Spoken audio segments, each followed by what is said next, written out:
नमस्कार दोस्तों, आपका अभिनव कैरियर एकेडमी में स्वागत है। आज अपने करेंगे राजस्थान की राजव्यवस्था। पहला टॉपिक करें हम, ये सभी वैकेंसियों के लिए क्लास है। इस क्लास को ज़्यादा से ज़्यादा शेयर करें, लाइक करें, कमेंट करें और चैनल को सब्सक्राइब जरूर करें। ठीक है, पहले अपने राज्यपाल की बात करते हैं और राज्यपाल के अंदर सबसे पहले बात करते हैं राज्य सरकार की। देखो, बात करते हैं राज्य सरकार। और राज्य सरकार से पहले मैं आपको दो चार जो भारत के भाग है, जैसे भाग 22 है अपने टोटल, तो टोटल भाग कितने 22 है, पर मैं दो चार आपको भाग बताता हूँ। जैसे भाग नंबर 4, ठीक है, इसमें मूल अधिकारों की बात है। किसकी बात है भाई? मूल अधिकार। ठीक है, मूल अधिकार। भाग नंबर 5 की बात आती है। जो भाग नंबर 5 आता है वो किसके बारे में आता है? वो आता है भाग नंबर सॉरी, भाग नंबर फर्स्ट से चलते हैं। भाग नंबर फर्स्ट, भाग नंबर फर्स्ट है, ये राज्य या संघ के बारे में बताता है। ठीक है, फिर उसके बाद में भाग नंबर 2 है। ये भाग नंबर 2 नागरिकता के बारे में। किसके बारे में भी? नागरिकता के बारे में। ठीक है, फिर भाग नंबर जो 3 है, वो उस 3 में क्या आती है? मूल अधिकार आते हैं। क्या आते हैं अभी? मूल अधिकार है। ठीक है, फिर उसके बाद में भाग नंबर जो 4 है, इसमें है डीपीएसपी एसपी, मतलब डायरेक्ट प्रिंसिपल स्टेट पॉलिसी, नीति निर्देशित तत्व। फिर उसके बाद में भाग नंबर 5 है, इसमें आती है केंद्र सरकार। क्या आती है? केंद्र सरकार। ठीक है, और इसके बाद में जो भाग नंबर 6 है, इसमें आती है राज्य सरकार। क्या आती है? राज्य सरकार। अपने बात कर रहे हैं किसकी? राज्य सरकार की बात कर रहे हैं। किसकी बात कर रहे हैं? राज्य सरकार की। और राज्य सरकार है, वो राज्य सरकार जो कर रहे हैं बड़े। अब राज्य सरकार अगर आपसे पूछते हैं किस भाग में है, तो भाग नंबर कौन सा बताओगे आप? भाग नंबर 6 में है। अगर आर्टिकल की बात करेंगी या अनुच्छेद की बात करें, तो अनुच्छेद कहां से कहां तक है? तो अनुच्छेद याद रखें 152 से लेकर 237 तक है। कहां तक है? भी 152 से लेकर 237। 153 नहीं है, यहाँ से 152 से है। कहां से? भी 152 से लेकर 237 तक जो आर्टिकल आते हैं, वो कौन से आते हैं? राज्य सरकार के बारे में आते हैं। देखो, राज्य सरकार को 3 भागों में बांटा गया। कितने भागों में बांटा गया? भी 3 भागों में। पहली बात आती है विस्थापिका की। किसकी बात आती है? विस्थापिका। विस्थापिका कह दो या इसे क्या दो? विधानमंडल। देखो, एक मैं आपको बताता हूँ। विधानमंडल अपने राजस्थान में ओनली फॉर क्या है? विधानसभा है, इसलिए मैंने यहाँ पर विधानसभा ही लिखा है। क्या लिखा है अभी? विधानसभा।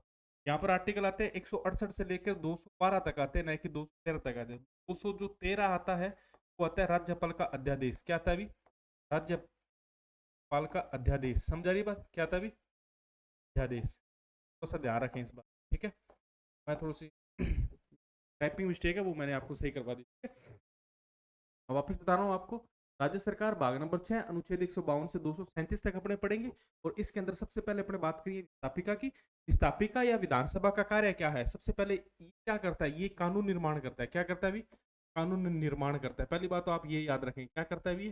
कानून निर्माण करता है। ठीक है, सबसे पहली बात यही है। विस्थापिका या विधानसभा क्या करते हैं? विस्थापिका या विधानसभा जो करते हैं कानून निर्माण। फिर उसके बाद आती है कार्यपालिका। कार्यपालिका आती है 152 से, सॉरी 152 से 168 तक, सॉरी 67 तक। से कहां से आती है? 152 से 167 तक क्या आती है? कार्यपालिका। कार्यपालिका में कौन होता है? देखो, कार्यपालिका में राज्यपाल होता है, मुख्यमंत्री होता है, मंत्री परिषद होते हैं। मंत्री परिषद के साथ में नौकरशाही होती है। ये अप्रत्यक्ष रूप से होती है। कैसे होती है? अप्रत्यक्ष रूप से। जब भी आप अगर नौकरी लग जाओगे, तब आप भी कार्यपालिका के अप्रत्यक्ष रूप से क्या होंगे? सदस्य होंगे। ठीक है, ये प्रत्यक्ष रूप से। ठीक है, ये कार्यपालिका की बात है। ये क्या करती है? ये कानून को लागू करती है। क्या करती है? कानून को लागू। बात समझ आ रही है? कार्यपालिका का काम क्या है? कार्यपालिका का काम ये है कि कानून को लागू करना। स्थापिका या विधानसभा का कार्य क्या है? कानून का निर्माण करना। क्या करना भी? कानून का निर्माण करना। ठीक है, इसके बाद में आती है न्यायपालिका। क्या आती है भी? न्यायपालिका। अब जो न्यायपालिका है, वो देखिए न्यायपालिका में ही अपने दो तरीके से है। हाई कोर्ट की बात करते हैं, और इसका काम क्या है? न्याय करना। क्या बात आता है? इसका कार्य क्या है? न्याय करना।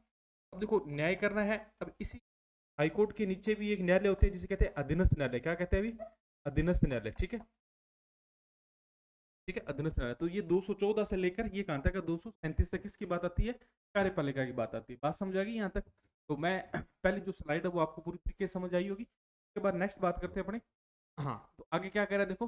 संविधान के भाग नंबर 6 में अनुच्छेद 168 से लेकर 212 तक राज्य विधानमंडल की संरचना, गठन, कार्यकाल, प्रक्रियाओं, शक्तियां, विशेषाधिकार व अधिकारियों आदि से संबंधित प्रावधान शामिल किए। कहने का भावार्थ ये है कि 168 से लेकर 212 तक जो भी विधानमंडल की क्या है, विधानमंडल का गठन कैसे होगा, कि उसका कार्य क्या होगा, उसके विशेषाधिकार क्या है, वह बिल कैसे प्रस्ताव रखता है, बिल कैसे को मंजूरी देता है, ये सब चीजें कहाँ पर लिखी हुई है, 168 से लेके 212 तक लिखी हुई है। फिर इसके बाद नेक्स्ट बात करते हैं आर्टिकल 168 में राज्य विधानमंडल तथा राज्यपाल तथा एक या दो सदनों से मिलकर बनता है। कि भावार्थ ये कहने का भावार्थ है कि आर्टिकल 168 है, इसके अंदर क्या बोला गया है, इसके अंदर ये बोला गया है कि एक विधानमंडल होगी वो तीन से बनकर बनेगी, एक तो विधानसभा से, और एक क्या होगी विधान परिषद होगी, एक क्या होगा राज्यपाल होगा। क्या होगा अभी, राज्यपाल होगा। अब देखो एक चीज मैं आपको बताता हूँ, अगर आपसे पूछे जाए विधानमंडल के कितने सदन होते हैं, विधानमंडल के सदन कितने होते हैं, भी दो सदन होते हैं। कितने सदन होते हैं, दो सदन होते हैं, विधानसभा और विधान परिषद।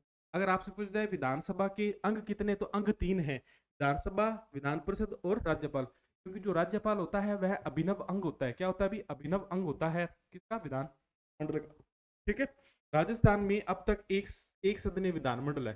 देखो देखो राजस्थान में एक ही सदनीय विधानमंडल है, मतलब विस्थापिका या विधानमंडल दो सदनात्मक होती है, एक विधानसभा एक विधान परिषद। तो ये याद रखिए राजस्थान में अभी तक कितना, एक ही सदनात्मक, और वो कौन सा है, वो है विधानसभा। क्या है अपने राजस्थान में, विधानसभा है। क्या है भी, विधानसभा है। विधान परिषद के लिए प्रस्ताव तो भेजा गया है, क्योंकि विधान परिषद का जो सर्जन और उत्साद है, मतलब उसको बनाना और समाप्त करना किसकी शक्ति है, किसकी शक्ति है, भी संसद की शक्ति है। तो थोड़ा सा ये याद रखें, किसकी है, संसद की शक्ति है। इसके बाद में वर्तमान में देश में केवल 6 राज्यों में विधानमंडल द्विसदनीय है, मतलब 6 ही राज्यों में क्या है, द्विसदनीय है। याद करने का तरीका मैं आपको बताता हूँ। देखो कर्नाटक में है, यूपी में है, महाराष्ट्र में है, और उसके बाद में बिहार में है, और उसके बाद में आंध्र प्रदेश में 2007 में गठित की गई, और फिर उसके बाद में कहा है तेलंगाना में है, जून 2024 से गठित की गई। ठीक है, एक चीज मैं आपको बताता हूँ, इनको याद करने का तरीका ऐसे याद रखें। देखो पहले कहाँ है, यूपी में है, कहाँ है, यूपी में, यूपी के साथ ही रखा है बिहार, बिहार के बाद में कहाँ है, महाराष्ट्र, कहाँ है भी, महाराष्ट्र। तीन तो आप ऐसे याद रखोगे। ठीक है, देखो यूपी बिहार महाराष्ट्र। तीन देखो साउथ के, तीन साउथ के कैसे, एक आंध्र प्रदेश है, एक कर्नाटक है, क्या है भी, कर्नाटक है, और एक आंध्र प्रदेश से अलग हुआ तेलंगाना है। कौन सा भी, तेलंगाना। तो छह में क्या है, विधानमंडल है। क्या है भी, छह में क्या है, विधानमंडल है। यहाँ पर बात समझाएगी विधानमंडल की। मैं बनाना राज्यपाल ही चाह रहा हूं, पर आपको थोड़ी सी नींव आपकी जो तैयार करनी है वो नींव तैयार कर रहा हूं आपकी। ठीक है, तो बात समझाएगी। इसके बाद देखते हैं नेक्स्ट। यहां पर मैं वापस आपको बताता हूं, देखो आर्टिकल 168, आर्टिकल 168 में क्या कहता है, विधानमंडल, इसके कितने अंग होते हैं, तीन अंग होते हैं। कितने अंग होते हैं, तीन। एक होते हैं विधानसभा, एक होते हैं विधान परिषद, और एक क्या होती है, राज्यपाल। कौन होता है भी, राज्यपाल होता है। ठीक है, सदन इसके कितने हैं, सदन इसके दो ही है। सदन कितने हैं अभी इसके, विधानमंडल के सदन कितने होते हैं, दो ही सदन है। ठीक है, अगर आपसे पूछा जाए अंग कितने हैं, अंग इसके तीन है। अंग कितने हैं, अभी तीन है। याद रखें इस बात को, अंग कितने हैं, तीन है, क्योंकि राज्यपाल विधानसभा का अभिनव अंग होता है। ठीक है, देखो राजस्थान जो अपना राजस्थान है, राजस्थान में ओनली फॉर क्या है, ओनली फॉर विधानसभा है। क्या है अभी, विधानसभा। विधानसभा की सीटें कितनी है, 200 सीट है। कितनी सीट है, 200 सीट है। याद रखें इस बात को। ठीक है, इसके बाद में 6 राज्य ऐसे हैं, जो 6 राज्य ऐसे हैं जिसमें क्या है, द्विसदनात्मक, या फिर विधानसभा और विधान परिषद दोनों है। ठीक है, वो कौन कौन से है, वो देखे आपको भी याद करवाए। देखो पहला याद करना है यूपी, फिर उसके बाद में आपने याद करना है बिहार, उसके बाद में याद रखना है महाराष्ट्र। यूपी बिहार महाराष्ट्र, तीन तो आपने ये याद रखने हैं। और इसके साथ ही आपने क्या याद रखना है, यूपी के साथ याद रखना है आपने कर्नाटक। क्या करना है आपने, कर्नाटक याद रखना है। इसके बाद में आपने क्या याद रखना है, आंध्र प्रदेश याद रखना है। इसके बाद में आपने आंध्र प्रदेश से अलग हुआ कौन सा है, तेलंगाना, ये याद रखना है। ठीक है, आंध्र प्रदेश है ये 2007 में गठित हुआ, और तेलंगाना में 2024 में गठित की गई। याद रखें इस बात को। तो ये 6 राज्यों में द्विसदनात्मक व्यवस्था है। बात समझागी, ये मैंने आप तक अभी तक ये मैंने आपको चीजें बताई, ये थोड़ा ध्यान में रखना। ठीक है, इसके बाद देखो नेक्स्ट बात करते हैं, भारत में संघीय व्यवस्था अपनाई गई है। मतलब कहने का भारत में कैसी व्यवस्था, संघीय व्यवस्था के अनुसार 2 स्तर प्रशासन संचालित किया जाता है। मतलब भारत के अंदर वैसे तो देखो मिश्रण तो 2 प्रकार का है। भारत का जो शासन है वो कैसा है, संघात्मक भी है। कैसा है, भी संघात्मक भी है और एकात्मक भी है। ठीक है, एकात्मक भी, दोनों ही चीजें हैं, दोनों का मिश्रण है। वैसे सर्वाधिक ज्यादा संघीय है। तो देखो संचालित की जाती है, देखो एक तो होता है केंद्रीय स्तर पर केंद्रीय कार्यपालिका। ठीक है, केंद्रीय कार्यपालिका में कौन होता है, तो केंद्रीय कार्यपालिका में आपको पता होना चाहिए, एक राष्ट्रपति होता है। ठीक है, राष्ट्रपति के बाद में पीएम भी होते हैं, और पीएम के बाद में मंत्री परिषद होते हैं। कौन होते हैं भी, मंत्री परिषद होते हैं।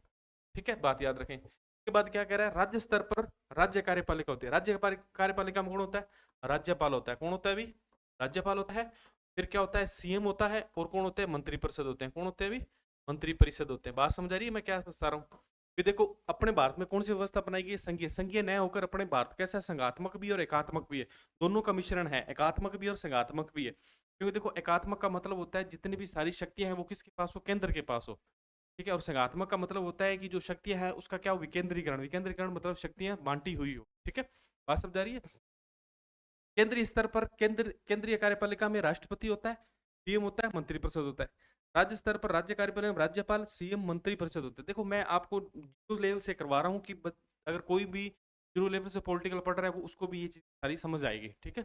जीरो से हाई चलेंगे अपने, लगभग हाई तक ही जाएंगे, ठीक है। उसके बाद देखिए राज्य कार्यपालिका को लेकर संविधान के भाग नंबर 6 में है। अब देखो मैं वापस अब कार्यपालिका की बात आ गई। अनुच्छेद कहां से कहां तक है? 152 से लेकर 167 तक। कहां से? अभी 152 से लेकर 167 तक कार्यपालिका को लेकर। तो आपको याद रखना है कार्यपालिका, और कार्यपालिका को लेकर कहां पर है? तो राज्य की कार्यपालिका को लेकर भाग नंबर 6 में। आर्टिकल पूछे आपसे तो 152 से लेकर 167 तक। कहां तक? अभी 152 से लेकर 167 तक है। थोड़ा सा ये ध्यान ध्यान ही रखें इस चीज का, ठीक है, क्योंकि बाद में मैं एक चीज और बताऊंगा आपको। देखो राज्य कार्यपालिका, राज्य कार्यपालिका के अंतर्गत राज्यपाल, राज्य के मंत्रिपरिषद, ठीक है, मुख्यमंत्री और राज्य महाधिवक्ता आता है। क्या आता है? अभी महाधिवक्ता भी शामिल होते हैं, तो याद रखें इस बात को। राज्य कार्यपालिका में कौन होता है? राज्यपाल होता है, सीएम होता है, सीएम के साथ मंत्रिपरिषद होते हैं, और साथ में कौन होता है? एक महाधिवक्ता होता है। ये राज्य की कार्यपालिका में आते हैं, ठीक है? इसके बाद देखिए महाधिवक्ता के बारे में अपना थोड़ा सा देख लेते हैं, क्योंकि आपको यहीं समझ आ जाएगा, ठीक है। वैसे अलग से अपने इसको डिस्कस करेंगे। देखो महाधिवक्ता के कार्य की बात करते हैं तो महाधिवक्ता के कार्य क्या? राज्य सरकार को कानूनी सलाह देना। क्या देना भाई? कानूनी सलाह। कह सकते हैं कि राज्य का क्या हो सकता है? ये वकील है। क्या है? वकील है जो कानूनी सलाह देता है, ठीक है। इसके बाद राज्य सरकार के हितों की रक्षा करता है, ठीक है। राज्यपाल द्वारा दिए गए कानूनी मामलों पर सुझाव देना, ठीक है। राज्यपाल द्वारा दिए गए कर्तव्यों को पूरा करना। राज्यपाल जो भी इसको कार्य देता है वह भी वो क्या करता है? इसको पूरा करता है, ठीक है। याद रखें इस बात को। आगे कहते हैं राज्य के दोनों सदनों मतलब विधानसभा और विधान परिषद की कार्यवाही में हिस्सा लेना। देखो एक चीज मैं बताता हूँ, ये विधान अपने राजस्थान में ओनली फॉर विधान परिषद है, सॉरी विधानसभा, विधान परिषद नहीं है। अधिवक्ता जो महाधिवक्ता होता है वो हिस्सा तो लेता है पर वोट नहीं दे सकता। क्या नहीं दे सकता? मत नहीं दे सकता। किसी भी कार्रवाई की बैठक के अंदर वो बैठ सकता है, बोल सकता है, सुन सकता है, सब कुछ कर सकता है, पर वोट नहीं दे सकता, ठीक है। इसके बाद में विधिक प्रकृति के अन्य कर्तव्यों का भी पालन करना, ठीक है। मतलब जो कानूनी कार्रवाई है वो भी, मतलब कानून से जो कार्य है वह भी करता है, ठीक है। इसके बाद देखते हैं राज्यपाल। अब राज्यपाल के अपने कुछ और डिस्कस करते हैं। देखो आजादी के बाद, आजादी के बाद राजस्थान में एकीकरण के पश्चात 30 मार्च 1949 राजस्थान दिवस कब मनाया जाता है? 30 मार्च को। अभी हाल फिलहाल में गया 30 मार्च 1949 को राष्ट्र प्रमुख एवं महाराष्ट्र प्रमुख का पद क्या किया गया? सर्जित किया गया। चलो कहने का मतलब आपने देखा होगा राजस्थान का जो एकीकरण है, एकीकरण आपने पढ़ा है, और एकीकरण में जो शायद चौथा चरण आता है, चौथे चरण में 30 मार्च 1949 को जयपुर, जोधपुर और बीकानेर, जैसलमेर रियासतें, बड़ी जो बड़ी रियासतें उनको मिलाया जाता है और साथ में ही जयपुर को राजधानी बनाया जाता है। तब राष्ट्र प्रमुख और महाराष्ट्र प्रमुख का पद क्या किया जाता है? सर्जित, मतलब एक नया पद लाया जाता है, ठीक है। फिर उसके बाद में 25 अक्टूबर 1956 को श्री गुरमुख निहाल सिंह को राजस्थान का प्रथम राज्यपाल नियुक्त किया जाता है। अब देखो एक चीज बताता हूँ मैं आपको वापिस, देखो लिखी हुई है कि राज्य पुनर्गठन आयोग की सिफारिश के आधार पर 7वें संविधान संशोधन के तहत 1 नवंबर 1956 को, कब भी तारीख याद रखें, वेरी वेरी इंपॉर्टेंट है, 1 नवंबर 1956 को राष्ट्र प्रमुख का पद क्या कर दिया जाता है? समाप्त कर दिया जाता है। राष्ट्र प्रमुख का पद समाप्त करके क्या बना देता है? राज्यपाल बना देता है। क्या बना देता है? राज्यपाल। तो अगर आपसे पूछा जाए कि अंतिम राष्ट्र प्रमुख कौन था, तो मान सिंह थे। कौन थे? मान सिंह। और प्रथम राज्यपाल कौन थे? गुरमुख निहाल सिंह थे। कौन थे? गुरमुख निहाल सिंह थे। थोड़ा सा याद ही रखें इस बात को, ठीक है। अभी इसके बाद में नेक्स्ट बात करते पड़े। नेक्स्ट में देखें तो वर्तमान में श्री हरिभाऊ कृष्ण राव बागड़े राजस्थान के राज्यपाल है। वर्तमान में कौन है? हरिभाऊ कृष्ण राव बागड़े। देखो एक इनके बारे में थोड़ा सा और बताता हूँ। ये महाराष्ट्र विधानसभा के अध्यक्ष रह चुके हैं। कहाँ रह चुके हैं? महाराष्ट्र विधानसभा के अध्यक्ष रह चुके हैं, विधानसभा के अध्यक्ष रह चुके हैं, ठीक है। ये 45वें नंबर के राज्यपाल बने। कितने नंबर के? 45वें नंबर के राज्यपाल बनाएंगे इन्हें, हरिभाऊ कृष्ण राव बागड़े को। किसमें? 45वें नंबर के राजस्थान के राज्यपाल है। इन्होंने 31 जुलाई 2024 को राज्यपाल का पद धारण किया। यही तारीख याद रखें कब किया गया? 31 जुलाई 2024 को। 31 जुलाई 2024 को उन्होंने क्या किया? राज्यपाल का पद धारण किया, ठीक है। बात समझ आ रही है? उसके बाद देखें राज्यपाल की नियुक्ति संबंधी प्रक्रिया कनाडा से ली गई है। अब देखो जो राज्यपाल की जो नियुक्ति की जाती है, अब एक्चुअल में नियुक्ति करता कौन है, राष्ट्रपति करता है, ये आगे बताऊंगा। पर नियुक्ति की जो प्रक्रिया है वो कहां से ली गई है, कनाडा से ली गई। ये वेरी वेरी इंपॉर्टेंट क्वेश्चन है, याद रखें इस बात को। राज्यपाल की जो नियुक्ति की संबंधित जो प्रक्रिया है वो कहां से ली गई है, कनाडा से ली गई है। कहां से ली गई भी, कनाडा से ली गई है। इसके बाद नेक्स्ट देखें, तो जो पद है वो भारत शासन अधिनियम 1935 से लिया गया। जो राज्यपाल का जो पद है वो कहां से लिया गया है, भारत शासन अधिनियम 1935। मतलब राज्यपाल का जो पद लिया गया है वो कहां से लिया गया है, भारत शासन अधिनियम 19। मैंने आपको संविधान के अंदर भी बताया था कि भी जितना भी अपना जो संविधान जो तैयार हुआ है या बनकर जो बना है, वो लगभग अपनों ने 1935 अधिनियम से ही ग्रहण किया, बाकी अपनों ने बहुत कुछ मतलब बाहर से लिया है, ठीक है। राज्यपाल के अन्य नाम देखो, ये राज्य का संवैधानिक मुखिया होता है, विधित अध्यक्ष होता है, राज्य का प्रमुख होता है। देखो राज्य का प्रमुख होता है पर ये नामात्र शक्ति होती है इसके पास, क्या होती है, नामात्र शक्ति। याद रखें इसमें बात पर, नामात्र शक्ति होती है। नामात्र शक्ति का प्रमुख कौन होता है, या किसके पास होती है, तो राज्यपाल के पास। किसके पास होती है, राज्यपाल के पास होती है। और वास्तविक शक्ति किसके पास होती है, वास्तविक जो शक्ति होती है किसके पास होती है, तो वास्तविक शक्ति याद रखें किसके पास होती है, ये होती है इनके पास। किसके पास होती है, तो याद समझा रही है। मैं वापस बता रहा हूं, राज्यपाल नियुक्ति की प्रक्रिया संबंधी कहां से लिया, कनाडा से लिया गया है, ठीक है। इसी के साथ वर्तमान में हरिभाऊ कृष्ण राव बागड़े राजस्थान के राज्यपाल है। इन्होंने 31 जुलाई 2024 को राज्यपाल का पद धारण किया, ठीक है। 45वें नंबर के महाराष्ट्र विधानसभा क्या रह चुके हैं, ये अध्यक्ष भी रह चुके हैं, ठीक है। पद जो पद है वो कहां से लिया गया, भारत शासन अधिनियम 1935 से लिया गया। कहां से लिया गया, भारत शासन अधिनियम 1935 से लिया गया। राज्यपाल का अन्य नाम, राज्य का संवैधानिक मुख्य होता है। एक चीज मैं बताता हूँ कि केंद्र के जितने भी कार्य है वो राज्य में करना किसका काम है, राज्यपाल का। केंद्र व राज्य के बीच की कड़ी कहते हैं इसे, ऐसे भी कह सकते हैं। आगे देखें, हाँ, राज्यपाल की स्थिति के बारे में कथन। अब राज्यपाल के बारे में किस किस ने क्या कहा, कथन कहा है वो देखते हैं। पहले देखते हैं के एम मुंशी के बारे में। इन्होंने कहा राज्यपाल संवैधानिक औचित्य का प्रहरी व कड़ी है। औचित्य का प्रहरी व कड़ी है, मतलब भावार्थ वही है कि जो राज्य और केंद्र सरकार में जो कड़ी है वो राज्यपाल है, ठीक है। जो राज्य के केंद्र के साथ जोड़कर भारत की एकता के लक्ष्य को प्राप्त करता है, ठीक है। दूसरा कथन देखे, श्रीमती सरोजिनी नायडू ने क्या कहा है, राज्यपाल सोने के पिंजरे में बंद चिड़िया है। ये कथन वेरी वेरी इंपॉर्टेंट है, बहुत बार पेपर में पूछा जाता भी है। ये क्या है, सोने के पिंजरे में बंद चिड़िया है। अगर राज्यपाल न भी होता तो भी मतलब शासन चलाया जा सकता था, कोई बात नहीं है, क्योंकि अधीनस्थ को नियुक्त किया जा सकता है, ठीक है? तो याद रखें इस बात को। श्री प्रकाश ने क्या कहा, राज्यपाल को छुट्टी हुई जगह पर हस्ताक्षर करने के अतिरिक्त कोई अधिकार प्राप्त नहीं है। मतलब अगर तो ओनली फॉर क्या करने का अधिकार है, जो बिल आया विधानसभा के अंदर उस पर साइन करने का अधिकार है, इसके अलावा वो ज्यादातर कुछ नहीं करता, बस, ठीक है, यही काम है, ठीक है। इसके बाद देखें, श्रीमती विजय लक्ष्मी पंडित ने क्या, पद नहीं वेतन के आकर्षण के कारण ही कोई व्यक्ति राज्यपाल बनना स्वीकार करता है। मतलब ये कह रही है कि भी पद को देखकर कोई राज्यपाल नहीं बन रहा है, बस इसकी सैलरी देखकर ही जो बनेगा वो राज्यपाल बनेगा, इसके अलावा इसमें मतलब पद को देखकर राज्यपाल नहीं बनेगा। और पट्टाभी सीतारमैयन क्या कह रहे हैं, राज्यपाल का कार्य अतिथियों की इज्जत करने, उनको चाय भोजन तथा दावत के अलावा कुछ नहीं है। मतलब राज्यपाल का जो कार्य है वो कुछ नहीं है, मतलब अतिथि आते हैं, मेहमान आते हैं, उनको क्या दावत, मतलब जो खाना वगैरह नाश्ता वगैरह दिया जाता है वही है, ठीक है। तो यहाँ तक जो मैंने अभी तक आपको करवाया वो मैं आपको वापिस एक बार रिपीट करता हूँ जिससे आपको और समझ आ जाए। आपने देखो राज्यपाल के बारे में भाग नंबर 6 अनुच्छेद 152 से 237 तक की, ठीक है।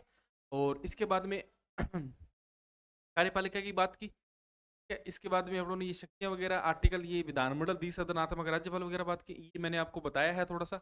इसके बाद में भारत संघीय व्यवस्था, मतलब सगात्मक में और एकात्मक में दोनों बातें याद रखना, ठीक है। इसके बाद में अपनों ने महाधिवक्ता के बारे में कुछ देखे, कुछ पॉइंट अपने महाधिवक्ता के बारे में देखे। महाधिवक्ता कार्य क्या है, तो ये राज्य का वकील होता है, एक हिसाब से क्या होता है, वकील होता है, ठीक है। ये निजी केस भी लड़ सकते हैं, ऐसी बात नहीं है, ठीक है। इसके बाद देखें, आज़ादी के बाद मार्च को राजप्रमुख का पद सर्जित किया गया, ये याद रखें।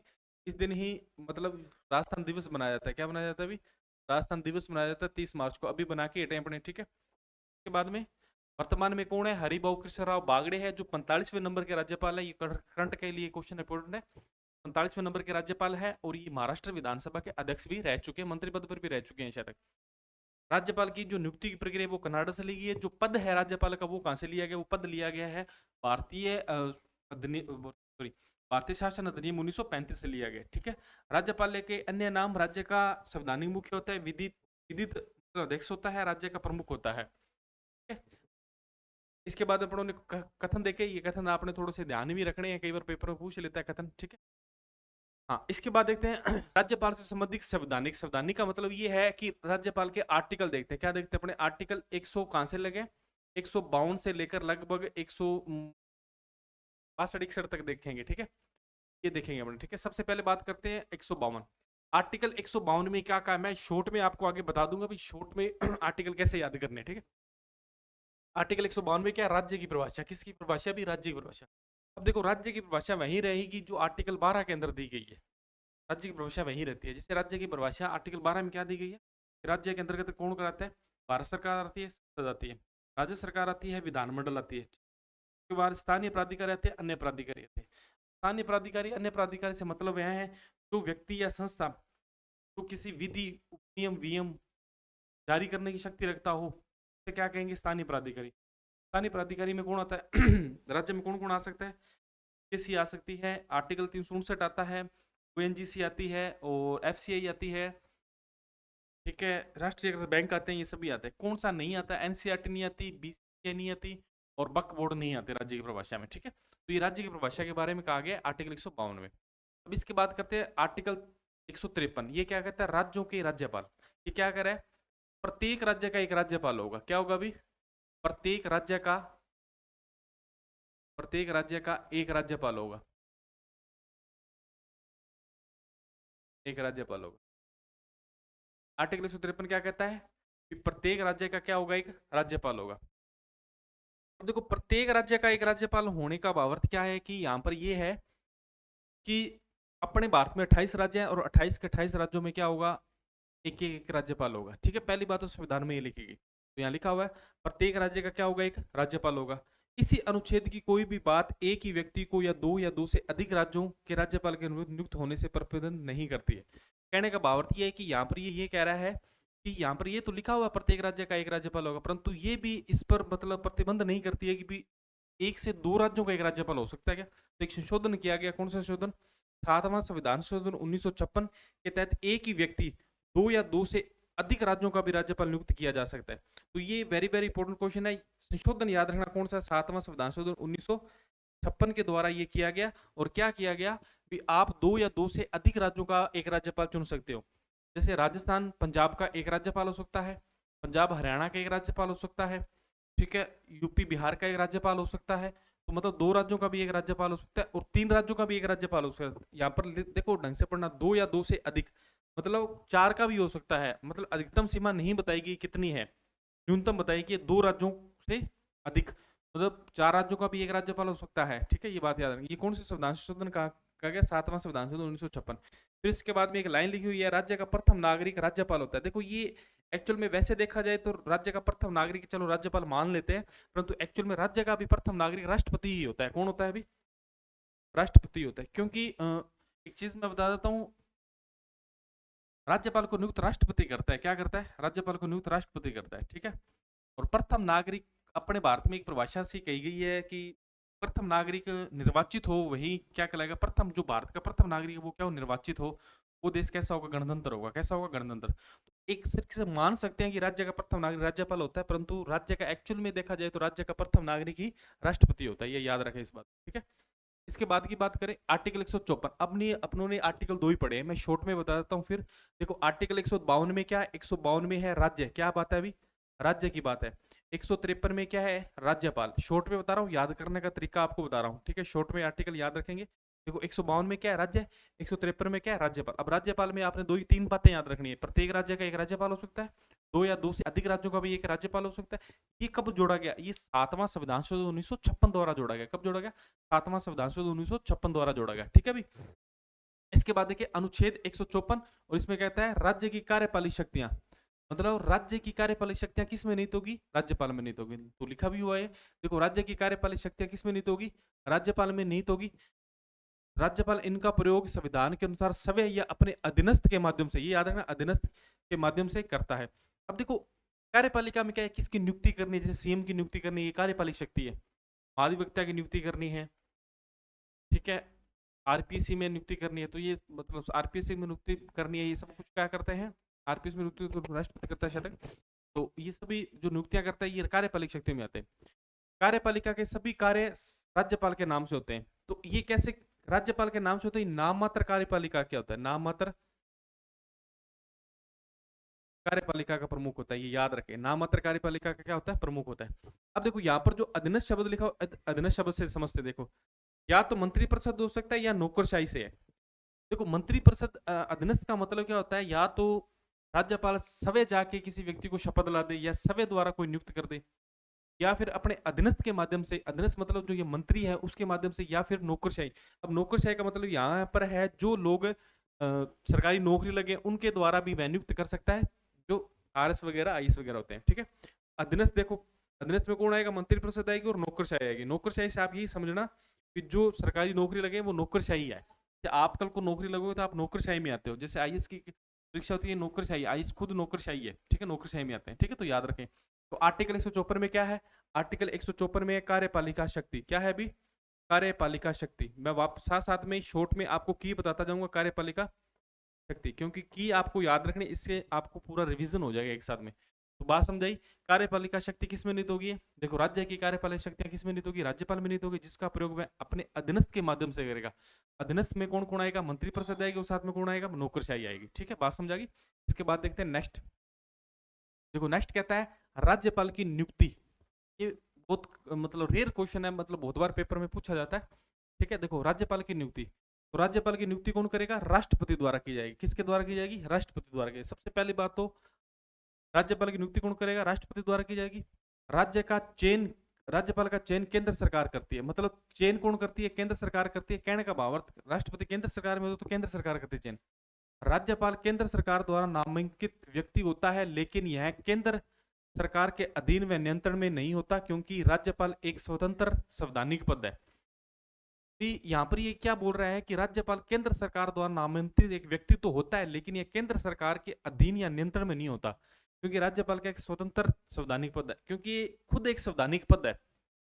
संविधान में खुद, संविधान में लिखा गया है ये क्या एक ऐसा कैसा पद है? संवैधानिक पद है। तो ये किसी के नियंत्रण में नहीं होता। परंतु ये जो राज्य के जितने भी कार्य है, जैसे राष्ट्रपति शासन लगाना, तो सिफारिश यही करता है, ठीक है, मतलब केंद्र को सूचना देता है या राष्ट्रपति को सूचना देता है। राज्यपाल के राज्य के राज्यपाल को राष्ट्रपति अपने हस्ताक्षर मुद्रण अधिपत्र द्वारा नियुक्त करता है। याद रखें, नियुक्त कौन करता है? राष्ट्रपति द्वारा की जाती है। तो नियुक्ति किसके द्वारा होती है? राष्ट्रपति, ना कि इसका निर्वाचन होता है। तो याद रखें इसकी नियुक्ति की जाती है, न कि ये निर्वाचित होता है। तो मैं वापस आर्टिकल की बात करता हूं। देखो आर्टिकल 152 में क्या है? राज्य की बात है। किसकी बात है? अभी राज्य की बात है। आर्टिकल 153, आर्टिकल 153 में कार्यपालिका, किसकी बात है? अभी कार्यपालिका की बात है। कार्यपालिक शक्तियों का सार, ठीक है।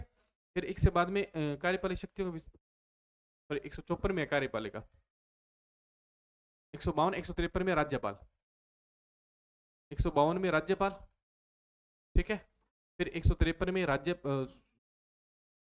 देखो 152 में तो है राज्य, क्या है? अभी राज्य की परिभाषा है, ठीक है। 153 में क्या है? राज्यपाल है, खुद राज्यपाल, ठीक है। 154 में क्या है? 154 में कार्यपालिक शक्तियां, क्या है? अभी कार्यपालिका शक्तियां, ठीक है। और 155 में क्या है? 155 में है नियुक्ति, क्या है? अभी नियुक्ति, याद रखें इस बात को, क्या है? अभी नियुक्ति है। बात समझा गई? नियुक्ति की बात समझाई। नियुक्त कौन करता है? राज्यपाल को राष्ट्रपति द्वारा किया जाता है। किसके द्वारा किया जाता है? राष्ट्रपति द्वारा किया जाता है। इसके बाद नेक्स्ट देखें, नियुक्ति से संबंधित परंपरा जिनका उल्लेख संविधान में नहीं है। अब कह रहा है कि भी नियुक्ति से संबंधित जो परंपरा है इसका उल्लेख संविधान में नहीं है, जो परंपरा की है, क्योंकि मुख्यमंत्री की सलाह परामर्श से राष्ट्रपति राज्यपाल की नियुक्ति करेगा। मतलब जिस राज्य के अंदर राष्ट्रपति को नियुक्त किया जा रहा है, जिस राज्य के अंदर राष्ट्रपति नियुक्त किया, उससे मुख्यमंत्री से क्या लिया जाएगा? परामर्श लिया जाएगा। राष्ट्रपति किसी भी व्यक्ति को उस राज्य का राज्यपाल नियुक्त नहीं करेगा, ये सबसे बड़ा बात है, जिसका वह मूल निवासी हो। परंपराएं संविधान में उल्लेखित नहीं है, याद रखें, ठीक है। तो कहने का भावार्थ ये है कि जैसे राजस्थान का राज्यपाल नियुक्त करना है तो राजस्थान के किसी व्यक्ति को नियुक्त नहीं किया जाएगा अलग से। अब जैसे अभी नियुक्त किया राजस्थान का राज्यपाल हरिभाऊ कृष्ण राव बागड़ी, तो महाराष्ट्र से है। कहाँ से? महाराष्ट्र के। तो याद रखें इस बात को। राज्यपाल का पद भारत शासन अधिनियम 1935 से विवरित है। राज्यपाल की नियुक्ति की प्रक्रिया करांडा से ली गई है। कहां से ली गई? अभी तो मैंने पीछे भी आपको बताया था। राज्यपाल का पद कहां से लिया गया है? भारत शासन अधिनियम 1935 से। और जो नियुक्ति की प्रक्रिया वो कहाँ से ली है, कनाडा से ली गई। कहाँ से ली गई, कनाडा से। और ये दो बातें याद रखना आप, वेरी वेरी इंपॉर्टेंट है। एक तो नियुक्ति कौन करेगा, राष्ट्रपति। किससे परामर्श लेगा, तो मैं वापस बताता हूँ। देखो देखो यहाँ पे बताता हूँ। नियुक्ति, नियुक्ति कौन करेगा, तो नियुक्ति करेगा राष्ट्रपति। कौन करेगा भाई, राष्ट्रपति द्वारा की जाएगी। और राष्ट्रपति किससे सलाह लेगा, तो सीएम से सलाह लेगा। किससे लेगा, सीएम से। और राज्यपाल किसको नियुक्त नहीं करेगा, मूल निवासी को नियुक्त नहीं करता। मूल निवासी, जहां का जिस राज्य का मैं मूल निवासी हूँ वहां से मैं नियुक्त नहीं करता। ये थोड़ा सा ध्यान ही रखें आप इस चीज का, ठीक है। तो बात समझाएगी यहाँ तक। इसके बाद नेक्स्ट बात करते हैं, अनुच्छेद 156, राज्यपाल की पदावधि। क्या बात करता है, राज्यपाल की पदावधि। पदावधि क्या कहता है, आर्टिकल 156(1). पदावधि का मतलब कार्यकाल। किसकी बात कर रहे हैं ये, कार्यकाल की बात कर रहे हैं। कार्यकाल इसका कितना होगा, अब देखो कार्यकाल वैसे तो इसका 5 वर्ष होता है। कितना होता है, 5 वर्ष। परंतु वैसे ये किसके, राष्ट्रपति के प्रसाद पर्यंत पर रहता है। किस पर रहता है, राष्ट्रपति के प्रसाद पर्यंत पर रहता है। ठीक है, किस पर रहता है, राष्ट्रपति के प्रसाद पर। देखो सबसे पहले बात करते हैं आर्टिकल 56(1). राष्ट्रपति के प्रसाद पर पद धारण करता है। मतलब कहने का भावार्थ ये है कि राष्ट्रपति जब जी चाहे इसको नियुक्त कर सकता है, जब जी चाहे इसको हटा सकता है। ये राष्ट्रपति के पास अधिकार है, ठीक है, तो शक्ति है। राष्ट्रपति के प्रसाद का वास्तविक अर्थ है कि प्रधानमंत्री या केंद्रीय मंत्रिपरिषद के प्रसाद से है। मतलब वास्तविक अर्थ क्या, प्रधानमंत्री या केंद्रीय मंत्रिपरिषद से प्रसाद है, क्योंकि इस शक्ति का प्रयोग राष्ट्रपति को मंत्रिपरिषद की सलाह के अनुसार ही करना होता है। मतलब अगर प्रसाद, अगर उसको हटाना है, नियुक्त करना है, तो वह से परामर्श लेगा, ठीक है, हटाने के लिए। प्रसाद का सिद्धांत काफी विवादित रहा है। केंद्र की सरकारों ने कई बार इसका मनमाना प्रयोग किया है। एक वाद आया था, बीपी सिंगल बैनाम भारत संघ 2010। इसमें नामक मामलों में 5 न्यायाधीशों की एकल संविधान पीठ ने सर्वसम्मति से निर्धारित किया कि राज्यपाल को मनमाने आधार पर नहीं हटाया जा सकता। कहने का भावार्थ ये है कि अगर राष्ट्रपति उसको नियुक्त कर दे बाई चांस, नियुक्त करने के बाद राष्ट्रपति को लगे कि मेरे को बढ़िया नहीं लगा मैं हटा दूं, ऐसा नहीं है, नहीं है, ऐसा नहीं हटा सकता वो, ठीक है। उसको प्रधानमंत्री या केंद्रीय मंत्रिपरिषद के अनुसार वो सलाह लेनी होगी कि उसको हटाया जाए, क्यों हटाया जाए, वो कारण बताएगा, कारण बता के हटाना पड़ता है, ऐसे नहीं हटाना पड़ता। इसके बाद देखो आर्टिकल 56(2), त्यागपत्र सवे के हस्ताक्षर द्वारा राष्ट्रपति को दिया जाता है। कहने का बताओ, त्यागपत्र किसे दिया जाता है, त्यागपत्र किसे दिया जाता है, राष्ट्रपति को दिया जाता है। किसको दिया जाता है, राष्ट्रपति। मतलब खुद का त्यागपत्र भी किसे दिया जाएगा, राष्ट्रपति। मतलब राज्यपाल अपना त्यागपत्र किसे देगा, राष्ट्रपति को। बात याद रखें, ये चीजें थोड़ी सी समझने वाली है, ठीक है ना। प्रसाद का अर्थ ही आप समझे, ठीक है ना। प्रसाद का मतलब दे दिया फिर ले लिया प्रसाद का, वो ऐसे याद रखें। फिर इसके कार्यकाल की बात आ जाती है। कार्यकाल का मतलब क्या है, शपथ ग्रहण से 5 वर्ष तक पद धारण करेगा। ये मैंने आपको भी बताया था, कार्यकाल वैसे देखा जाए 5 वर्ष या राष्ट्रपति के प्रसाद पर्यंत पर, ठीक है। अगर ऑप्शन में दोनों आए और दोनों में से बढ़िया ऑप्शन चूज करना हो तो राष्ट्रपति के प्रसाद पर्यंत पर पद धारण करेगा। जब तक नए राज्यपाल की नियुक्ति नहीं होती तब तक राज्यपाल अपने पद पर बना रहता है। कहने का भावार्थ ये है कि जब तक नया राज्यपाल नहीं बनेगा तब तक ये अपने पद नहीं छोड़ेगा, ठीक है, जब तक वह शपथ ना ले, ठीक है। यदि राज्यपाल का पद अचानक रिक्त हो जाए या मृत्यु, त्यागपत्र, स्वास्थ्य या हटा दिया जाए तो संबंधित राज्य के हाईकोर्ट के मुख्य न्यायाधीश, संबंधित हाईकोर्ट के मुख्य न्यायाधीश, क्या कह रहा है अभी, हाईकोर्ट के मुख्य न्यायाधीश को भी कार्यवाहक राज्यपाल बनाया जा सकता है। याद रखें ये बात इंपॉर्टेंट है। अगर किसी भी राज्यपाल का स्वास्थ्य खराब हो जाए या वह बीमार हो जाए, उसकी या मृत्यु हो जाए, तो उसके स्थान पर राष्ट्रपति किसे बनाएगा, हाईकोर्ट के मुख्य न्यायाधीश को क्या बनाएगा, वह राज्यपाल बनाएगा। क्या, कौन सा राज्यपाल बनेगा, कार्यवाहक राज्यपाल। क्या बनेगा अभी, कार्यवाहक राज्यपाल। राष्ट्रपति राज्यपाल को निलंबित कर सकता है। क्या कर सकता है अभी, निलंबित कर सकता है, याद रखें इस बात को, ठीक है। राष्ट्रपति भी इसको क्या कर सकता है, निलंबित कर सकता है। देखो चीज मैं आपको बताता हूँ, एक चीज याद रखना, राज्यपाल के जितने भी लगभग काम है वो राष्ट्रपति ही करता है। पहली बात तो थोड़ा सा ये ध्यान रखना, कौन करता है, राष्ट्रपति करता है। अब थोड़ा सा देखते हैं ऐतिहासिक तथ्य। ऐतिहासिक तथ्य कहते हैं हरियाणा के राज्यपाल के बारे में देखते हैं। देखो BN चक्रवर्ती के बाद उत्तराधिकारी नियुक्ति न होने पर भी 3 वर्ष तक प्रतिदिन के वेतन के आधार पर अपने पद पर बने रहे। मतलब हरियाणा के एक राज्यपाल है BN चक्रवर्ती, क्या है अभी, BN चक्रवर्ती। उनका उत्तराधिकारी नहीं आया तो उन्होंने 3 वर्ष तक प्रतिदिन के हिसाब से वेतन के आधार पर पद पर बने रहे, ठीक है। तो वो आगे भी बने रहे थे, ठीक है। राजस्थान के राज्यपाल रघुकुल तिलक को 1981 में राष्ट्रपति ने बर्खास्त कर दिया था। देखो बर्खास्त कर दिया राष्ट्रपति ने। और रघुकुल तिलक RPC के सदस्य भी रह चुके हैं। क्या रह चुके हैं, RPC के सदस्य भी रहे हैं, ये भी याद रखें आप, ठीक है।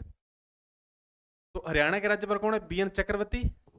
जिनको उत्तराधिकारी मतलब दूसरा राज्यपाल नियुक्त नहीं हुआ इतने टाइम के लिए 3 वर्ष तक ये प्रतिदिन के हिसाब से क्या रहे थे, राज्यपाल रहे थे। कौन है? हरियाणा के बीएन चक्रवर्ती। ये देखो नाम से चक्रवर्ती मतलब पूरा चक्रवर्ती था, ठीक है। 157 में वो किसकी बात होगी? कार्यकाल की। किसकी बात होगी? कार्यकाल की। 197 में बात करते हैं राज्यपाल की नियुक्ति होने के लिए अर्हताएं। अब देखो ये क्वेश्चन अभी थोड़ा टाइम पहले एमपी के अंदर कॉलेज लेक्चरर का पेपर था शायद तक। एमपी, हाँ एमपी में था शायद तक। एमपी के अंदर कॉलेज लेक्चरर का पेपर था और उसके अंदर योग्यता पूछी राज्यपाल की, और एक्चुअल में राज्यपाल की योग्यता 2 ही है। देखो कोई भी व्यक्ति राज्यपाल बनने के लिए तभी पात्र होगा यदि वह भारत का क्या हो? नागरिक हो। पहली बात तो ये कि भारत का क्या हुआ? नागरिक हो। दूसरा 35 वर्ष की आयु पूर्ण कर चुका हो। क्या हो? 35 वर्ष की आयु पूर्ण कर चुका हो। ये न्यूनतम आयु न कि अधिकतम, ये भी याद रखना हो।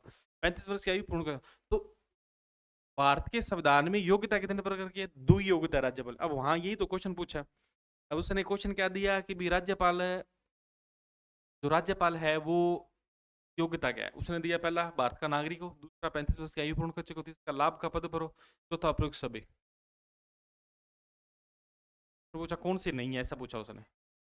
कई बच्चे कंफ्यूज हो, ठीक है। तो लाभ का पद धारण, ये शर्तें हैं, किसमें आ जाती है? शर्तें, ठीक है। अब देखो आपने आर्टिकल 157 तक पढ़ ली, मैं वापस एक बार रिपीट कर देता हूँ। देखो आर्टिकल 152, फिर अपनों ने किया 153, फिर अपनों ने 154, फिर अपनों ने 155 किया, और फिर अपनों ने 156, फिर अपनों ने 157 किया। देखो 152 में तो किसकी बात है? राज्य की बात है। किसकी बात है? राज्य। 153 में है राज्यपाल की। किसकी बात है अभी? राज्यपाल की। 154 में है कार्यपालिका। किसकी बात है अभी? कार्यपालिका की बात है, ठीक है। 155 में है नियुक्ति की बात है। किसकी बात है अभी? नियुक्ति की बात है। और 156 में किसकी बात है? कार्यकाल की बात है। किसकी बात है अभी?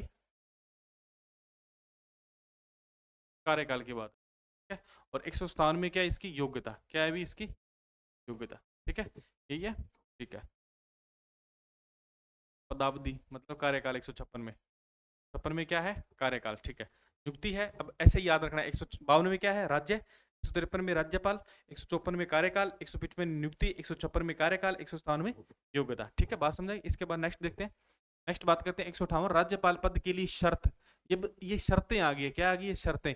वो क्या थी? योग्यता। अब योग्यता तो कितनी है? 2 ही है। शर्तें देखते हैं, देखो क्या है। आर्टिकल 58 एक, देखो मैं जैसे डीप करवा रहा हूँ, ये ज्यादा डीप है, थोड़ा सा ध्यान रखा है। मतलब आप एक बार इस क्लास को एक बार वैसे देखें, 2 बार 2 गुना करके देखें, फिर उसके बाद अपने इसके एमसीक्यू जो प्रीवियस ईयर क्वेश्चन लेके आएंगे राज्यपाल के, और वन लाइनर क्वेश्चन अपने चल ही रहे हैं, ठीक है। देखो, संसद या विधानमंडल का सदस्य न हो ऐसा व्यक्ति जो संसद या विधानमंडल का सदस्य है तो राज्यपाल पद ग्रहण तारीख करने की सदस्यता समाप्त हो जाएगी। कहने का भावार्थ ये है कि अगर कोई सदस्य है, अगर या तो वह विधानमंडल या संसद का सदस्य है, पहली बात वो होना ही नहीं चाहिए। अगर है तो राज्यपाल बन गया तो उसके पीछे वाली सदस्यता क्या हो जाएगी? समाप्त हो जाएगी, ठीक है। तो पहली बात तो ये समझे। दूसरी बात, राज्यपाल अन्य कोई लाभ का पद धारण नहीं कर सकता। कहने का भावार्थ ये है कि राज्यपाल कोई अन्य पद, लाभ का पद धारण नहीं कर सकता। उसकी शर्तें हैं, पद की शर्तें। राज्यपाल अपने शासकीय निवासों के उपयोग का हकदार है। तो ऐसी उपलब्धि या भत्ते विशेषाधिकार उपयोग संसद विधि द्वारा तय किए गए या हकदार होगा। मतलब राज्यपाल को जो भी जितनी भी चीजें मिलती है वो संसद विधि बनाकर तय करेगी। उसको कौन सा विशेषाधिकार, उपलब्धि वगैरह ये सब कौन करेगी? संसद विधि बनाकर, मतलब संसद कानून बनाकर उसको क्या देगी? विशेषाधिकार देगी, ठीक है। ये शर्तें हैं। क्या है भी ये? शर्तें। इसके बाद में आगे देखो 143 क्या है? यदि राज्यपाल एक से अधिक राज्यों का राज्यपाल है तो उसके वेतन भत्ते निर्धारण राष्ट्रपति संसद द्वारा निर्धारित करेगा। कहने का भावार्थ है अगर कोई 2 राष्ट्रपति, पंजाब का भी राष्ट्रपति और राजस्थान का राष्ट्रपति, इसको दोनों को जो वेतन है वो कैसा मिलेगा? अनुपातिक मिलेगा। कैसा मिलेगा? अनुपातिक। और ये राष्ट्रपति करेगा और संसद द्वारा निर्धारित किए जाएंगे। राष्ट्रपति देगा पर संसद द्वारा निर्धारित किए जाएंगे। निर्धारण राष्ट्रपति करेगा, निर्धारित किसके द्वारा किए जाएंगे? संसद द्वारा करेगा। वेतन भत्तों का उल्लेख संविधान की दूसरी अनुसूची में, किसमें? अभी दूसरी अनुसूची में उल्लेखित है, ठीक है। राज्यपाल 158(4) में क्या लिखा हुआ है? राज्यपाल की पदावधि के दौरान अलाभकारी परिवर्तन या कटौती नहीं कर सकते। मतलब उसका जो पदावधि है 5 साल तक, उसके तो कोई भी वेतन में कटौती नहीं कर सकते, ठीक है। तो ये याद रखें आप। बात समझ आ गई? तो यहां तक मेरे को लगता है आपको 158 आर्टिकल तो आपको पूरी कहानी समझ आई होगी। 158 तक मैंने आपको क्या क्या बताया है, ठीक है। इसके बाद नेक्स्ट बात करते हैं अपने, देखो राज्यपाल का वेतन और पेंशन की बात करते हैं भी क्या क्या है इसमें, ठीक है। देखो राज्यपाल का जो वेतन है संबंधित राज्य के संचित निधि या राज्य के राजकोष पर भारित होता है। वर्तमान में राज्यपाल का वेतन कितना है? 3.5 लाख रुपए। मतलब प्रति माह कितना पैसा मिलता है? 3.5 लाख रुपए। और जो राज्य का राज्यपाल का जो वेतन होता है वो राज्य की संचित निधि पर पारित होता है, मतलब राज्य देता है, मतलब जिस राज्य का राज्यपाल होता है। पेंशन की बात कर लें, इसी के साथ राज्यपाल की सेवानिवृत्ति के पश्चात पेंशन केंद्र सरकार संचित निधि पर होता है, मतलब नियुक्त कौन करता है? नियुक्त राष्ट्रपति करता है, वो केंद्र में बैठता है, इसलिए जो पेंशन है वो केंद्र सरकार की संचित निधि पर पारित होता है, ये याद रखें। यदि एक व्यक्ति दो या दो से अधिक राज्यों का राज्यपाल नियुक्त किया जाता है तो उसके वेतन भत्ते राष्ट्रपति द्वारा तय मामलों के हिसाब से राज्य मिलकर प्रदान करते हैं, मतलब दोनों अनुपातिक तौर पर देते हैं। जैसे 3.5 लाख उसका वेतन है और दो में काम कर रहा है तो लगभग कितने पैसे हो गए? 7 लाख। उसको एक एवरेज बीच का पैसा दे दिया जाता है, जैसे 5 लाख 5.5 लाख ऐसा पैसा दे दिया जाता है। ठीक है, बात समझा गई? ये राज्य का वेतन और राज्य संचित निधि। आपने याद क्या करना है? संचित निधि किस पर होती है? केंद्र की संचित निधि पर पारित होती है पेंशन जो है, ठीक है। और जो वेतन होता है वो राज्य की संचित निधि पर। ये चीजें आप थोड़ा सा ध्यान रखें, इन चीजों को ध्यान रखोगे तभी, मतलब मैंने मतलब हर चीज एकदम डीप टू डीप और मतलब जो चीजें परफेक्ट है, मतलब छोटी से छोटी बारीक से बारीक चीज मैंने आपको यहाँ प्रोवाइड करवाई है। इसके बाद देखें 158 में क्या आ गई? शर्तें। 159 में क्या आ गई? शपथ। ठीक है, आर्टिकल वापस अपने देख लेंगे। देखो, शपथ, राज्यपाल को शपथ हाईकोर्ट के मुख्य न्यायाधीश या वरिष्ठतम न्यायाधीश के समक्ष पद धारण की शपथ लेता है। पहली बात तो ये, राज्यपाल को शपथ कौन दिलाता है? तो राज्यपाल को शपथ दिलाता है हाईकोर्ट का मुख्य न्यायाधीश। अगर मुख्य न्यायाधीश ना हो तो हाईकोर्ट का वरिष्ठतम न्यायाधीश क्या दिलाता है? इसको शपथ दिलाता है। बात समझ आ गई? दूसरी बात, राष्ट्रपति द्वारा नियुक्त पत्र जारी किया जाता है जिसे अधिपत्र कहते हैं, और तथा इस अधिपत्र को मुख्य सचिव पढ़कर सुनाता है। कहने का भाव, राष्ट्रपति द्वारा नियुक्ति पत्र जो जारी किया जाता है, राज्यपाल की नियुक्ति की जाती है, उसको पढ़कर कौन सुनाता है? मुख्य सचिव सुनाता है। कौन सुनाता है? मुख्य सचिव सुनाता है। बात समझा गई? यहां तक बात समझाई? इसके बाद में आर्टिकल 160 में लिखा हुआ है कि राष्ट्रपति कुछ आकस्मिक स्थितियों में राज्यपाल के कार्यों का निर्वहन करने के लिए प्रावधान कर सकता है, किसी अन्य अधिकारियों की जिम्मेदारी सौंप सकता है। मतलब कहने का भाव है कि राज्यपाल, अगर कोई राज्यपाल की आकस्मिक मृत्यु हो जाए, त्यागपत्र हो जाए, कुछ भी हो जाए, तो उसके स्थान पर राष्ट्रपति किसी अन्य व्यक्ति को नियुक्त कर सकता है, अन्य व्यक्ति को नियुक्त कर सकता है। इसलिए यह प्रावधान कर दिया गया, किसको? हाईकोर्ट के मुख्य न्यायाधीश को नियुक्त करता है। ठीक है, यहां तक बात समझेगी? तो अपनों ने अब तक आर्टिकल 160 कवर किए हैं। कितने? आर्टिकल 160। अपनों ने 108 आर्टिकल जितने भी अपनों ने पूरे कर लिए। मैं एक बार शॉर्ट में बता देता हूँ, फिर अपनी शक्तियां बढ़ेंगे। देखो, आर्टिकल 152, फिर अपनों ने बात की 153 की, फिर अपनों ने बात की 154, फिर 155 की, फिर 156, फिर अपनों ने 157, फिर 158, फिर 159, फिर 160। ठीक है, अब देखो 152 में क्या है? राज्य। क्या है अभी? राज्य। 153 में क्या है? राज्यपाल। क्या है अभी? राज्यपाल। मैं आपको वापस रिपीट करवा दूंगा। 154 में क्या है? कार्यपालिका। क्या आती है अभी? कार्यपालिका शक्ति। ठीक है, 155 में क्या आता है? 155 कार्यपालिका शक्ति के बाद में नियुक्ति। क्या आती है अभी? नियुक्ति। ठीक है, नियुक्ति के बाद क्या आता है? कार्यकाल। क्या आता है अभी? कार्यकाल। ठीक है, कार्यकाल के बाद में क्या आता है? योग्यता। क्या आती है अभी? योग्यता। ठीक है, 158 में क्या आती है? शर्त। क्या आती है अभी? शर्त। ठीक है, 159 में क्या आती है? शपथ आती है। और यहां पर आती है आकस्मिक रिक्ति। क्या आती है अभी? आकस्मिक रिक्त। याद रखें, ठीक है। आप अपन ने आर्टिकल इतने किए। देखो, राज्य की परिभाषा वही जो आर्टिकल 12 में 153 में राज्यपाल, प्रत्येक राज्य का एक राज्यपाल होगा। 7वां संविधान संशोधन 1956 द्वारा दो या दो से अधिक राज्यों का भी एक राज्यपाल हो सकता है, यही बात लिखी हुई है। 154 में कार्यपालिका विस्तार। कार्यपालिका का प्रयोग, सॉरी, कार्यपालिका किस में नीति होगी? राज्यपाल में, जिसका प्रयोग अधीनस्थ के माध्यम से वह करेगा। अधीनस्थ में दो आते हैं, मंत्रिपरिषद और नौकरशाही। ठीक है, इसके बाद नियुक्ति। नियुक्ति कौन करेगा? राष्ट्रपति प्रसाद पर्यंत पर प्रसाद पर्यंत का अर्थ मैंने आपको बताया है। हरियाणा के एक चक्रवर्ती थे, उन्होंने मतलब कार्यकाल 3 वर्ष तक अधिक किया, प्रतिदिन महा पर। ठीक है, प्रसाद पर्यंत पर किया जाएगा। और नियुक्ति 5 वर्ष के लिए नियुक्ति कौन करेगा? राष्ट्रपति करेगा। ठीक है, फिर उसके बाद है कार्यकाल। कार्यकाल 5 वर्ष और प्रसाद पर्यंत पर रहते हैं। ठीक है, इसके बाद में योग्यता। योग्यता आपको पता दो ही है, एक तो भारत का नागरिक और न्यूनतम आयु कितनी हो? 35 वर्ष हो। उसके बाद में शर्त में, शर्त मतलब कि संसद या विधानमंडल का सदस्य है तो उसको या तो सदस्यता छोड़नी पड़ेगी पहले, या फिर राज्यपाल बनने के बाद उसकी सदस्यता समाप्त हो जाएगी। ठीक है, इसके बाद में लाभ का पद धारण नहीं कर सकता, ये चीज आप याद रख लें, शर्त होगी। फिर उसके बाद में शपथ। शपथ कौन दिलाएगा? हाईकोर्ट का मुख्य न्यायाधीश या फिर वरिष्ठतम न्यायाधीश दिलाएगा।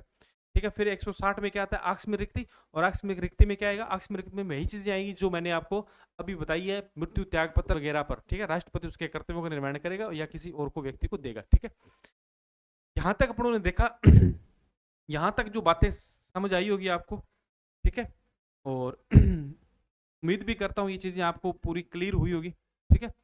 तो अब राज्यपाल की शक्तियों के बारे में बात करते हैं। किसके बारे में बात करते हैं? राज्यपाल की शक्तियां। देखो राज्यपाल की शक्तियां कौन कौन सी है? कार्यपालिक शक्तियां, विधायी शक्तियां हैं, वित्तीय शक्तियां, विवेकाधीन शक्तियां, सह विवेकीय शक्तियां हैं। याद रखें, राष्ट्रपति के पास सह विवेक शक्ति का कोई आर्टिकल नहीं है, पर इसके पास है। न्यायिक शक्तियां मतलब क्षमादान वगैरह करना, और जिम्मेदारी है इसके पास, ठीक है। तो ये राज्यपाल की कार्यपालिक शक्तियां हैं।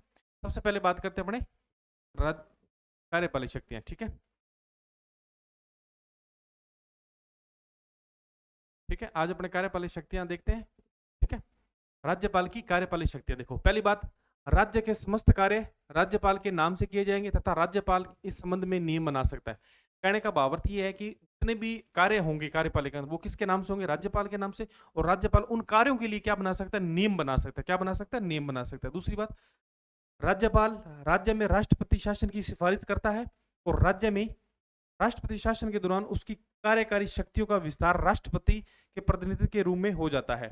अनुच्छेद 356, यदि राष्ट्रपति ऐसी घोषणा करना चाहे तो उसके लिए राज्यपाल की रिपोर्ट का होना जरूरी नहीं है, वह उसके बिना भी ऐसी उद्घोषणा कर सकता है। कहने का भावार्थ ये है कि आर्टिकल 356 है, पहली बात तो राज्यपाल उसकी सिफारिश करता है, अगर राज्यपाल सिफारिश न करे या रिपोर्ट ना दे तो भी वह राष्ट्रपति जैसी उद्घोषणा कर सकता है, ठीक है। आर्टिकल 356 राष्ट्रपति शासन लगाया जा सकता है, ठीक है। ये राष्ट्रपति शासन लगाने की सिफारिश करता है राज्यपाल, ठीक है। इसके बाद नेक्स्ट देखें अब बात करते हैं नियुक्ति की। देखो, राज्यपाल मुख्यमंत्री व मंत्रियों की नियुक्ति करता है तथा उनके पद वह गोपनीयता की शपथ दिलाता है। देखो, मंत्री जितने भी वो गोपनीयता की शपथ लेते हैं। मुख्यमंत्री की सलाह पर मंत्रिपरिषद का गठन करता है आर्टिकल 159 के तहत, सॉरी 64 के तहत। कहने का भावार्थ यह है कि राज्यपाल किसकी नियुक्ति करता है? पहले मुख्यमंत्री की, और मुख्यमंत्री कहने पर मंत्रिपरिषद की नियुक्ति करता है, ठीक है। तो याद रखें, राज्यपाल क्या करता है? राज्यपाल पहले सीएम की नियुक्ति करता है, और सीएम के परामर्श पर किसकी नियुक्ति करता है? मंत्रिपरिषद की करता है, ठीक है। ये याद रखें। उसके बाद में उन्हें पद में गोपनीयता की शपथ भी दिलाता है। शपथ भी कौन दिलाता है? राज्यपाल दिलाता है। वे सब राज्यपाल के प्रसाद पर धारण करते हैं। आर्टिकल 163 के, राज्यपाल को सहायता और सलाह देने के लिए मंत्रिपरिषद होगी। मतलब कहने का भाव, वे सब राज्यपाल के प्रसाद पर कार्य करते हैं, जो सहायता देते हैं। कहने का मतलब ये है, प्रसाद का मतलब ये हो गया, जो मंत्रिपरिषद होती है वो राज्यपाल के प्रसाद पर होती है। अगर सीएम कह दे कि भी इस मंत्री को उठाना है या बर्खास्त करना है, तो राज्यपाल उसको कर देता है, ठीक है। आगे चीज की गई है, छत्तीसगढ़, एमपी, झारखंड तथा उड़ीसा में राज्यपाल द्वारा नियुक्त जनजातीय कल्याण मंत्री भी नियुक्त होगा। मतलब कहने का मतलब 4 राज्य ऐसे हैं जिसमें क्या करता है, एक मंत्री अलग से नियुक्त किया जाता है। छत्तीसगढ़, एमपी, झारखंड और उड़ीसा में राज्यपाल द्वारा एक जनजातीय कल्याण मंत्री भी नियुक्त किया जाता है। मतलब अलग से एक मंत्री नियुक्त किया जाता है राज्यपाल द्वारा। कहां पर? छत्तीसगढ़ में किया जाता है, एमपी में किया जाता है, झारखंड में किया जाता है, और उड़ीसा में किया जाता है, ठीक है। इसके बाद में राजस्थान लोक सेवा आयोग के अध्यक्ष व सदस्यों की नियुक्ति करता है, लेकिन उन्हें सिर्फ राष्ट्रपति ही हटा सकता है, न कि राज्यपाल।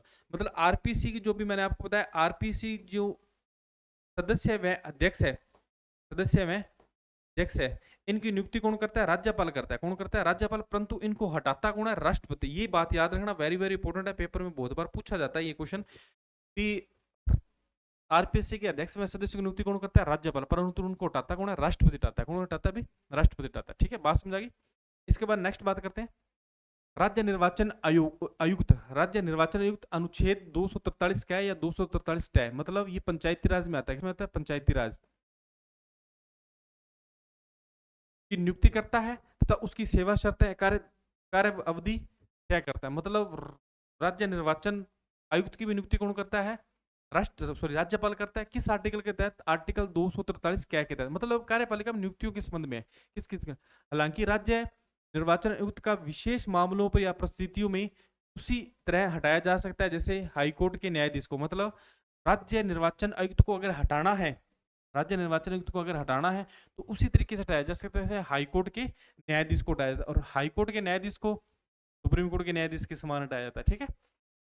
राज्य लोकायुक्त की नियुक्ति करता है। याद रखें, राज्य लोकायुक्त की नियुक्ति करता है।